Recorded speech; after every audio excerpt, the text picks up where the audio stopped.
सबसे पहले तो आपका शहबाज शरीफ साहब के वैसे नविश्ता ही दीवार ही था। 9 अप्रैल के बाद ये होगा कब, कैसे होगा, कितनी जल्दी होगा, कितनी देर से होगा, क्या वो फाइनल तरीके से होगा या ये बिल्कुल एक नॉन ट्रांसपेरेंट तरीके से हुआ, जैसे कि नजर आ रहा था गुज़श्ता एक हफ्ते से, जहां ये सारे आर्गुमेंट्स जा रहे थे कि ये मामला इधर ही जाएगा। लेकिन बहरहाल हो गया। अब ये शहबाज साहब वजीर आजम पाकिस्तान के सर पे जो लटकती तलवार थी वो नहीं है, अब वो जरा सुकून से हुक्मरानी करेंगे।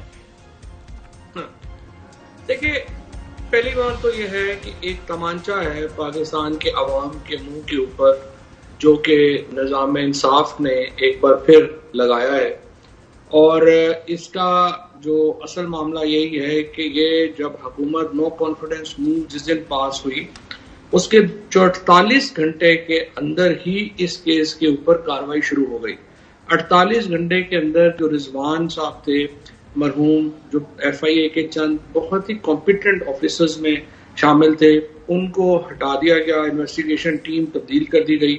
वो तमाम इन्वेस्टिगेशन टीम जिसने ये केस इन्वेस्टिगेट किया था, या तो उनको बलूचिस्तान में दूर दराज इलाकों में तितर बितर कर दिया गया और कई एक को सस्पेंड भी कर दिया गया। बाद में जो रिजवान है उसको, वो तो आपके सामने हार्ट अटैक हुआ बज़ाहिर और वो अपनी जान से ही चले गए। उसके बाद मकसूद पटवारी को दुबई में हार्ट अटैक हुआ, वो वहां पे जो है वो मारा गया। इसी तरीके से जो फखर था कराची में, जो मेन आदमी था जो पैसे निकाल रहा था, वो भी अचानक जो है वो मुर्दा हालत में पाया गया। सो ये सारा मामला जो है ये हुआ। और उसके बाद ये 800 सफ़ात की जो चलान रिपोर्ट है, अदालत में फर्द जुर्म भी आयद करने की जरूरत महसूस नहीं की। और जो FIA ने जब से ये मौजूदा DG और ये टीम आई है, इन्होंने आकर के इसको जो है वो जिस तरीके से बनाया किया, वो आपके सामने है। अगर आप मेरे ट्वीट्स उठा के देखें, इस केस के ऊपर बयानात उठा के देखें, प्रेस कॉन्फ्रेंसेस उठा के देखें, तो बहुत शुरू से ही मैं ये बखबर रख रहा था और मैं बता रहा था कि ये इक्विटल होगी और ऐसे ही होगी। लेकिन ओवरऑल शर्मनाक है पाकिस्तान की अदालती निज़ाम, पाकिस्तान का अवाम का एतमाद पहले ही हम 130 नंबर पे हैं। इस तरह से करके आपने बिल्कुल ही रोन दिया है। और मैं ये समझता हूँ कि जो ये जिस तरीके से ये केस था, 14,000 अकाउंट्स जो हैं उन पर अर्करेजी से मेहनत की गई। जैसे आपने अपने इंट्रो में कहा, मंजूर पापड़वाला, मकसूद पटवारी, ये जो तमाम चपरासी थे, क्लर्क्स थे, जो जिंदगी में कभी पाकिस्तान से बाहर नहीं गए थे, उनके नाम से रेमिटेंसेस मंगवाई गई।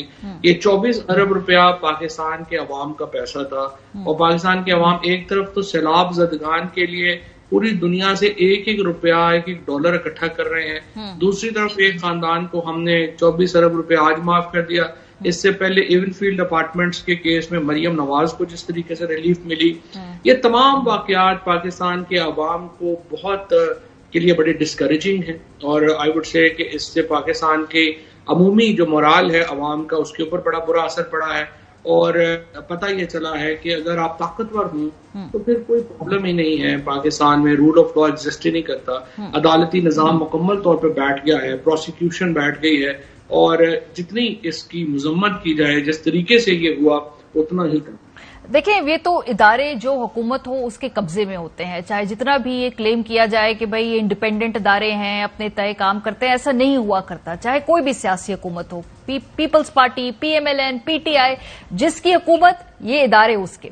सो फवाद साहब, जब आपके दौरे हुकूमत में ये केसेस जितनी तेजी से चलने चाहिए थे या जितनी इस पे इफेक्टिव प्रोसिक्यूशन जल्दी होनी चाहिए थी, क्योंकि आप लोग तो खुद भी कहते रहे ओपन एंड शट केस है, ये डिले होता रहा, क्या आप और अब जो PMLN वो लेगी स्टांस, वो कहेगी जी कि आप ये प्रूफ कर देते ना, आपके पास हुकूमत थी, प्रोसिक्यूटर्स आपने बेहतर लगाने थे, इस केस को फास्ट ट्रैक करके चलवाना था। अब हुकूमत चली गई है तो ठीक है, आप नहीं कर पाए ना अपने दौर में। ये बात आपकी इसमें वजन हो सकता है, लेकिन मैं आपको बताऊं, जो व्हाइट कॉलर क्राइम है उसकी जो तहकीकात हैं वो आम केसेस की तरह नहीं होती। मिसाल के तौर के ऊपर अगर आप इसमें देखें तो इसके अंदर जो अकाउंट्स हैं उनमें जो 14,000 ट्रांजैक्शंस हुई हैं, तो 14,000 ट्रांजैक्शंस को ढूंढना उसके ऊपर काम करना, फिर लोगों को अरेस्ट करना। मेरा ख्याल है इसमें कोई 50-55 के करीब तो इसमें विटनेसेस हैं, क्योंकि बहुत ज्यादा वेब बखेर दी जाती है। ये इस तरह सीधा सीधा नहीं होता कि 2-4 अकाउंट आपने पकड़ लिए तो आपके पास पैसे बन गए। तो इसमें इन्होंने इस तरह से किया था कि बहुत ज्यादा लोगों को इन्वॉल्व किया गया था, पैसे शामिल किए गए। तो ये बड़ी एक लंबी तहकीकात थी, तकरीबन मेरे ख्याल है को 1.5 साल तो इसकी इन्वेस्टिगेशन हुई है। और उसके बाद ये केस जब हुआ तो आपको याद होगा कि तकरीबन 4 जज इसमें चेंज हुए। फिर उसके बाद तकरीबन हर ही केस के ऊपर हमने देखा कि शहबाज शरीफ साहब ने कहा मेरी कमर में दर्द है, और वो पेश नहीं हुए। तो इसलिए ये केस इतना अर्सा जो है, तकरीबन ये मेरा ख्याल 2 साल पेंडिंग रहा है, और 2 साल पेंडिंग रहते हैं केसेस को, इतना वो पाकिस्तान के नहीं है इशू। लेकिन मेरा ये ख्याल है कि इसमें तहकीकात बड़ी जामे हैं। ये हुदैबिया केस भी आपके सामने है, वो भी ऐसे ही हुआ था।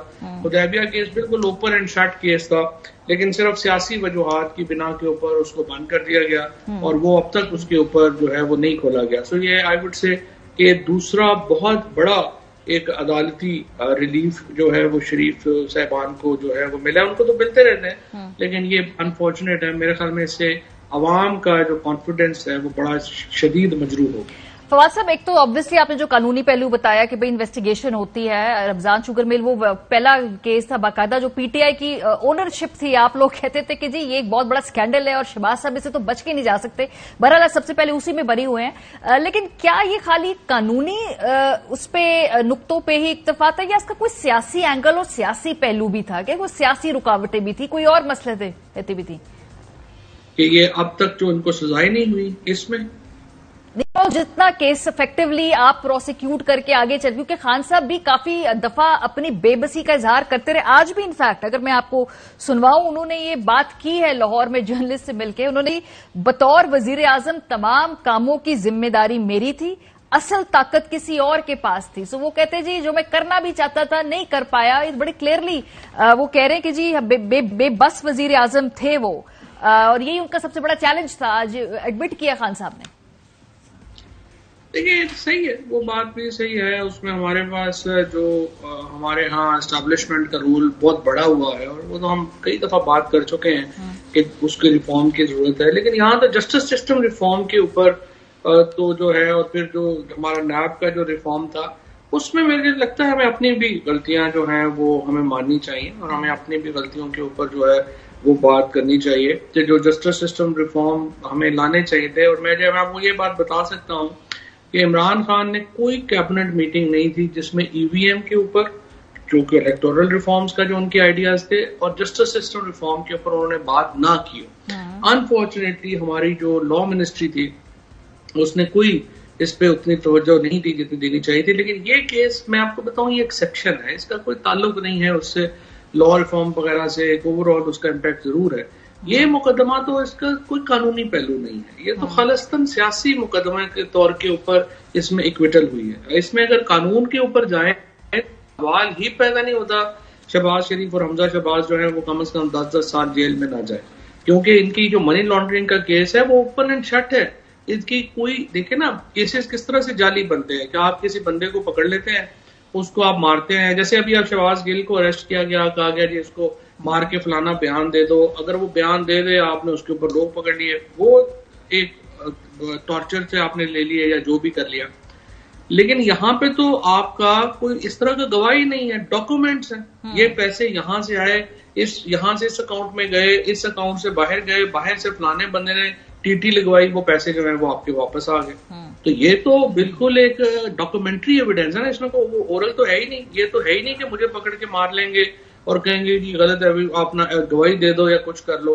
सो इस केसेस में कोई इसका जो है, ये केसेस का कोई कानून से ताल्लुक नहीं है। ये तो 100% फेवर की गई है सियासी तौर के ऊपर। शहबाज शरीफ और हमजा शहबाज को बचाया गया है, और पाकिस्तान के लोग जब तक बाहर नहीं निकलेंगे, एक इनकलाब के लिए तैयार नहीं होंगे, ये पाकिस्तान में ऐसे ही होता है।